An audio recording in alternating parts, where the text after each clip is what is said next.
welcome to Burnews News and Views. I'm your host, Don Burgess, and with us tonight, we are very lucky to have Dr. Andrew Spence.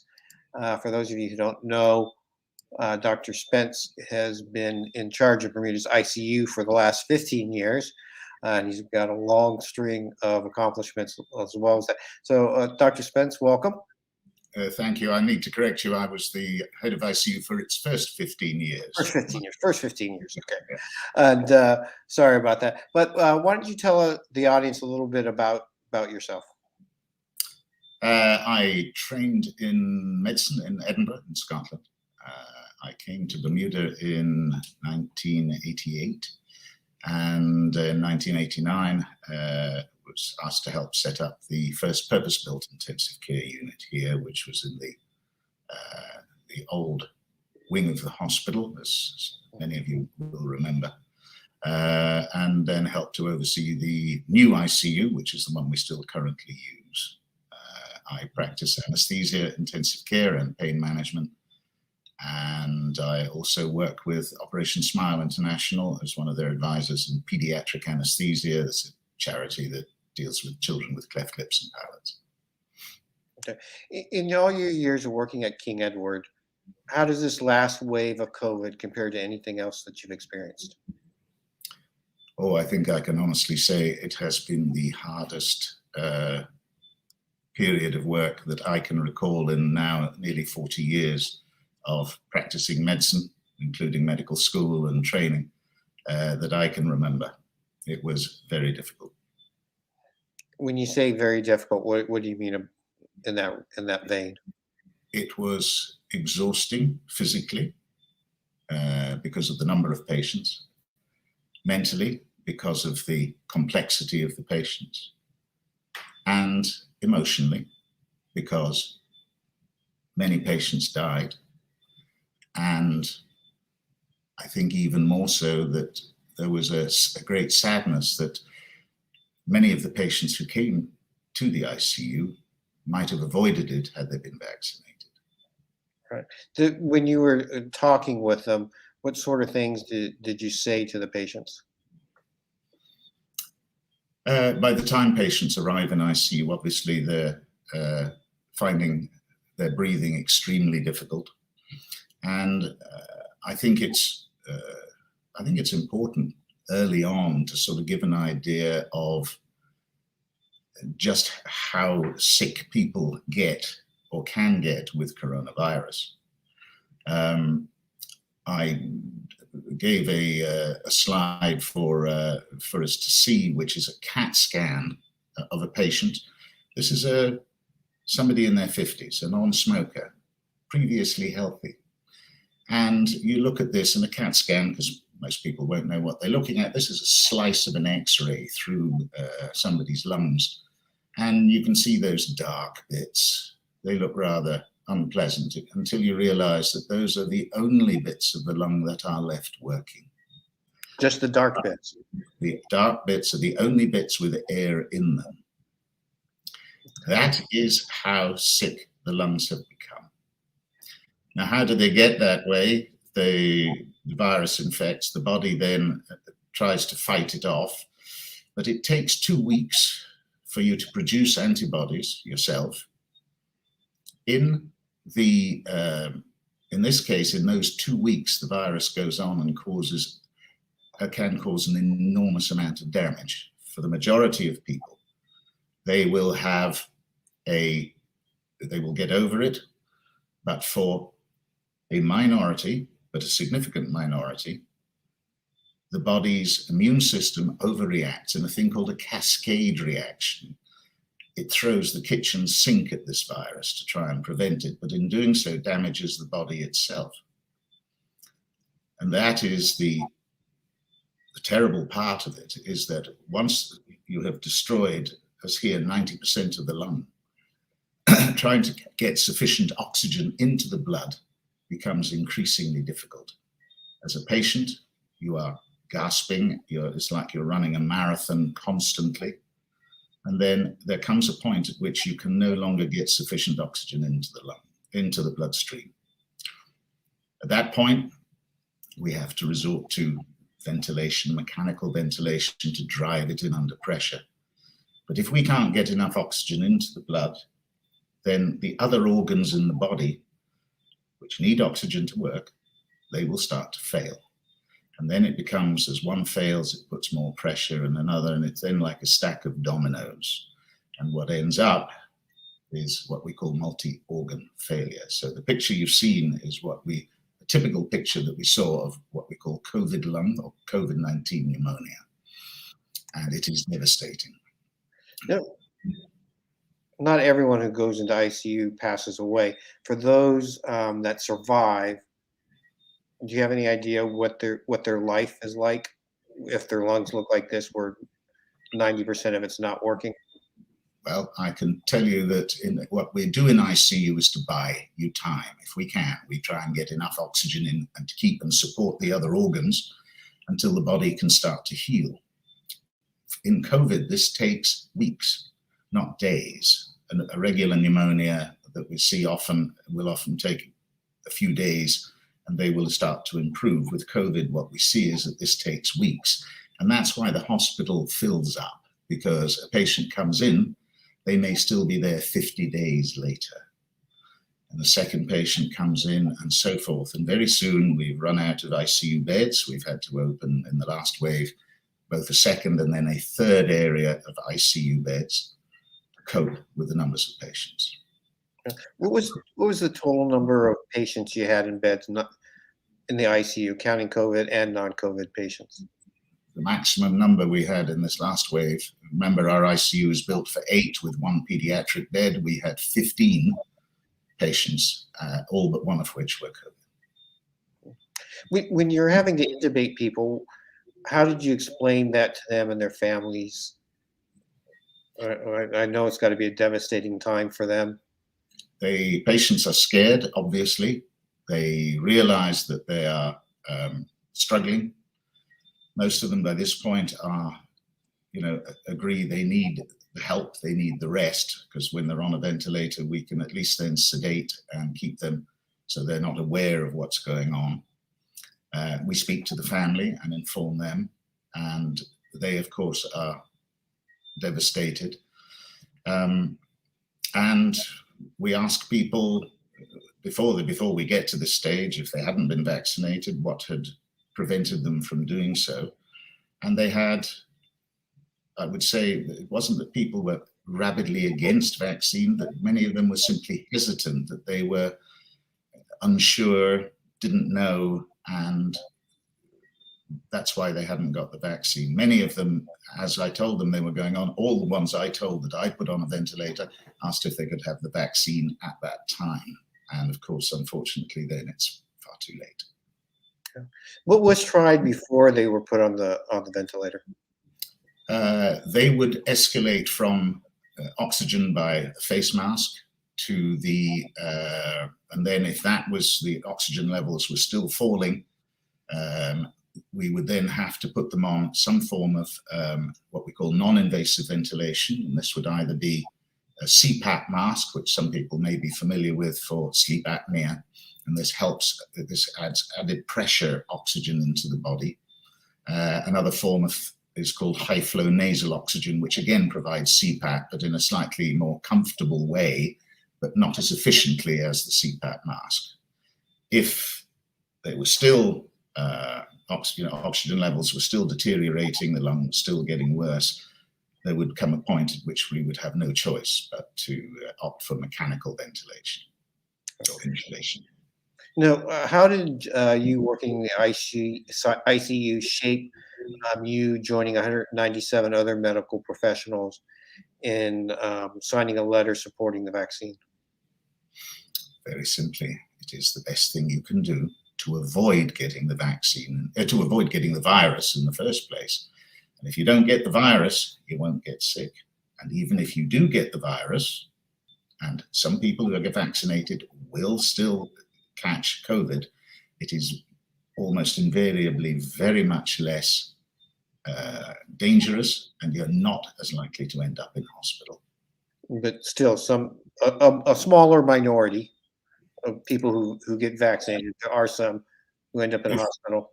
You'll remember that all the vaccines, if you're fully vaccinated, you will have 96, 97% immunity. That still means 4 out of every 100 can catch it. But if they do so, it tends to be milder. You clear the virus faster from your body, and you remain infectious for a very much shorter period of time. This last wave, the numbers really spiked. How did the curfew instituted by government help ease things up in the ICU? It's a sad fact, but most of our serious road accidents tend to occur in the hours of darkness, often after people have been out having fun. And a curfew certainly drastically diminishes the number of patients presenting to the emergency department. And the reason why that's important is if we have all our beds full of COVID patients, then we start to lose the ability to be able to admit people with major trauma and also heart attacks, strokes, and many of the other diagnoses that we usually will look after in intensive care. You mentioned earlier the stress on the hospital staff as well during this time period. And I read an article from the Royal College that said that showed that 64% of those people working in the ICUs suffered mental distress due to COVID-19. What was the situation like here for our staff dealing with this? I can guarantee that we're at least at that percentage, and I speak from myself personally. It was extremely stressful. And it's not just the doctors, it's the nursing staff, the physiotherapists, the dietitians, the housekeeping staff who every day put themselves at risk by being in rooms with patients who have severe COVID illness. It's emotionally draining. It has caused quite a bit of stress. Happily, the hospital and the mental health services from Maui have been very good and offered on-site and private and personal support and counselling for those affected. Right. Did it ever come to a point where some of the staff just couldn't work down in the unit anymore because the stress was too much? I would say it came that close, but no. I have to take my hat off in tribute to the tremendous effort that was put in by the staff working overtime, particularly ICU, operating room and PACU staff who stepped in to help out the intensive care nurses. And that extends to the emergency staff and the nursing staff and other staff on the wards in general, where remember the majority of the COVID patients were not just in ICU. They still had very sick patients on all the wards of the hospital. In particular, with those on the ICU ward, did they have any extra concerns with working around COVID? Did that add to their stress level? As I think we mentioned before, it was the multi-organ failure makes these patients incredibly complex to manage, to try and support all the different failing organs, the liver, the kidneys, the lung, the heart, the blood pressure, and so on. So it's very, very labor intensive. So each patient requires full hands-on, and every time a nurse had to go, or any health practitioner or hospital worker had to go into the room, they had to be fully PPE protected to go in and then take the whole doffing procedure on the way out every single time they needed to make an adjustment. It's exhausting. How critical was that to help keep the hospital safe?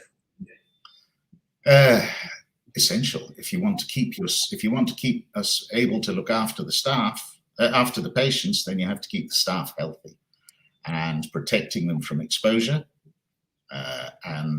Because, as I said, even if I am vaccinated, I can get COVID.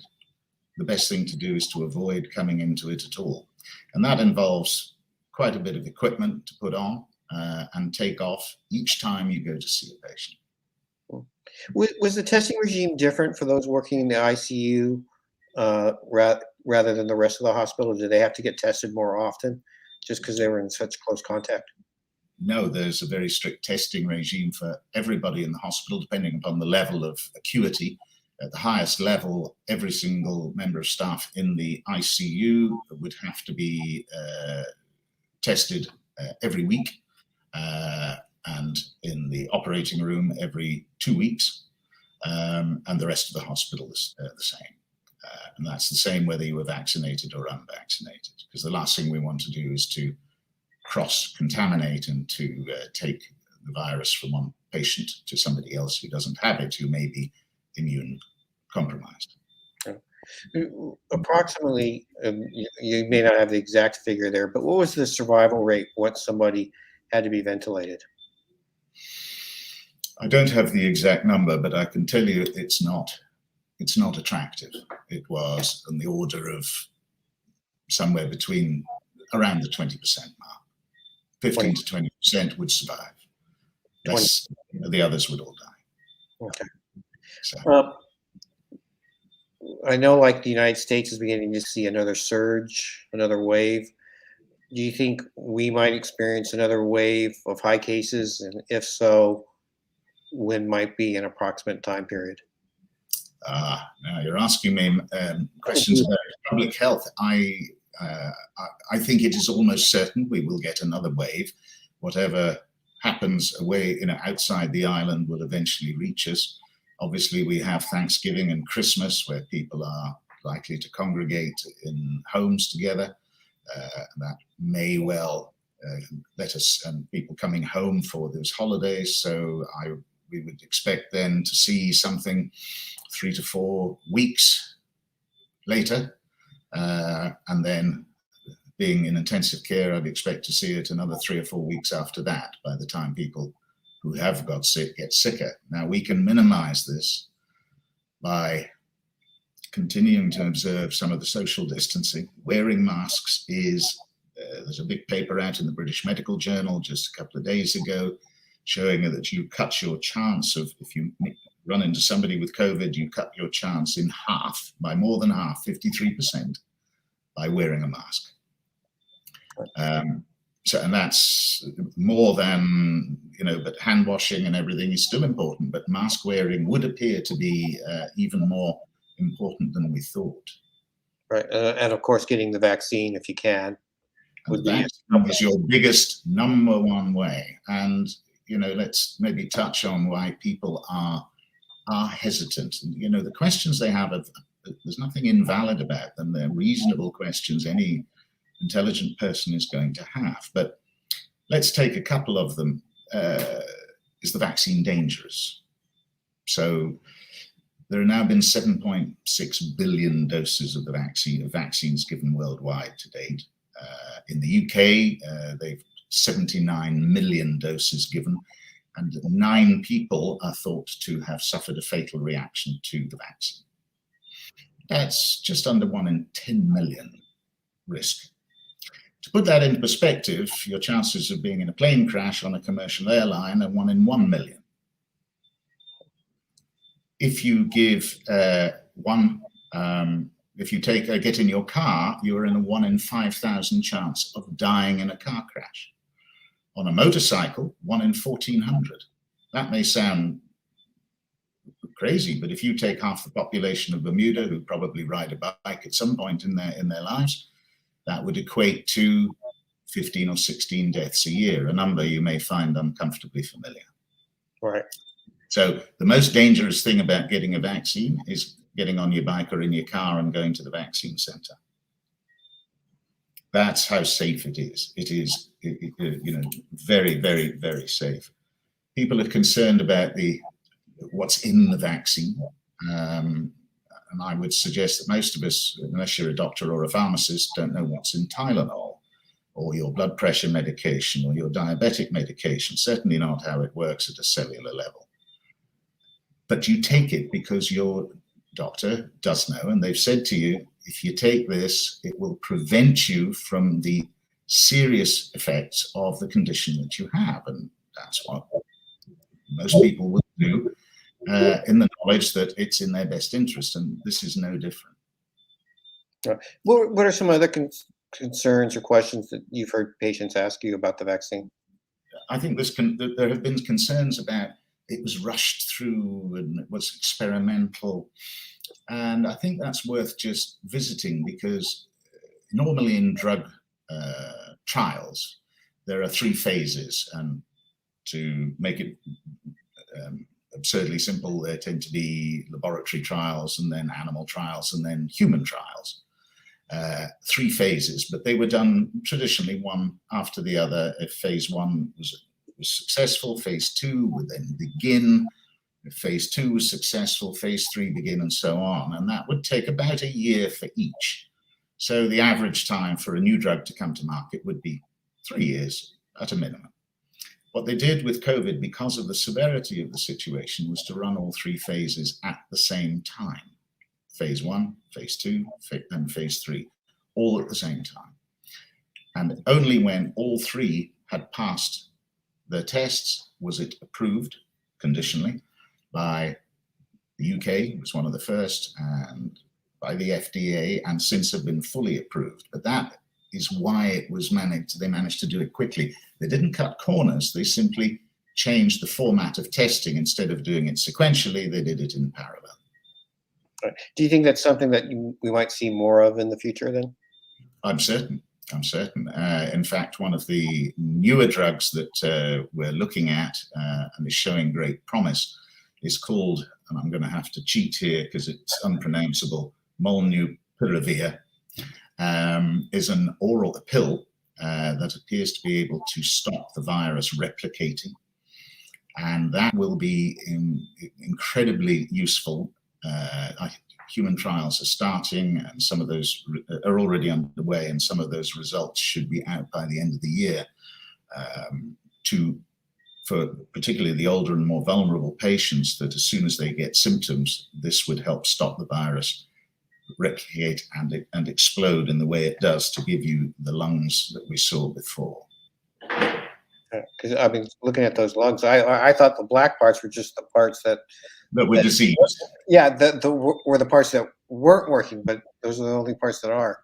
The only parts left working, and that's all we have to work with to try and get oxygen into your blood, and that may help you appreciate how difficult it is. The other thing is, but what will the vaccine linger about and have long-term side effects?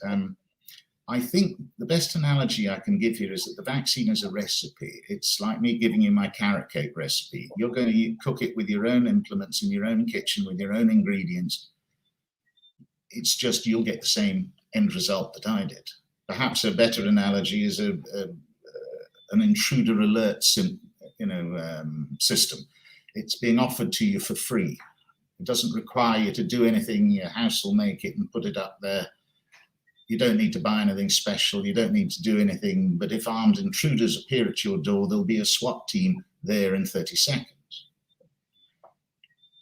The last thing you want to do is to have, because you don't know, I don't know, if I get COVID, am I going to be one of those people whose immune system reacts like that? You don't know if you are.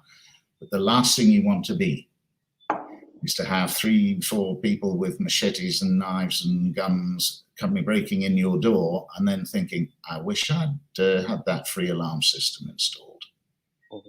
And it really is that. And the mRNA, the vaccine itself, doesn't stay in your body. It's metabolized and discarded of in days. So the likelihood of long-term effects are minuscule.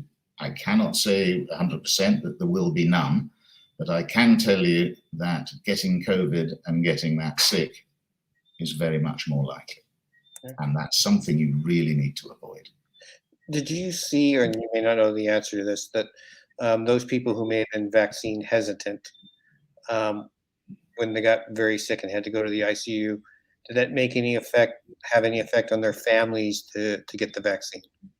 It did. And a number of the patients, their last things were saying to their family, go and get vaccinated. Well, that's a sad thing to say, having being your last set of words. Now, Dr. Spence, we're nearing the end of our 30 minutes here. Just want to give you a chance to have a last say of a last word to the Marina public as to the job that you're doing and maybe what you would wish for them to do or how to take care of themselves. Well, I'd say one thing. People talk of natural immunity. I have a great immune system. You cannot have immunity to COVID until you catch it. If you catch it and you're lucky enough to get over it, that's great. But if you don't, then your natural immunity is not going to help. If you have had COVID, you are protected for several months, but you can still get it again. And so you still need to get the vaccine. A combination of vaccine and booster gives almost 99% protection. The combination of having had COVID and vaccination also gives extremely high protection. And what I want most of you to do is not to come and be one of my patients. Okay, you hope not to meet them, at least on a professional level. Absolutely. Yes. All right. Dr. Spence, appreciate your time here. On behalf of Burn News and our audience and listeners, we thank you very much. And thank you for having me and giving me the opportunity to hopefully put some minds at rest. Thank you, Dr. Spence. I've been your host, Don Burgess, and on behalf of Burn News, we wish you a beautiful evening.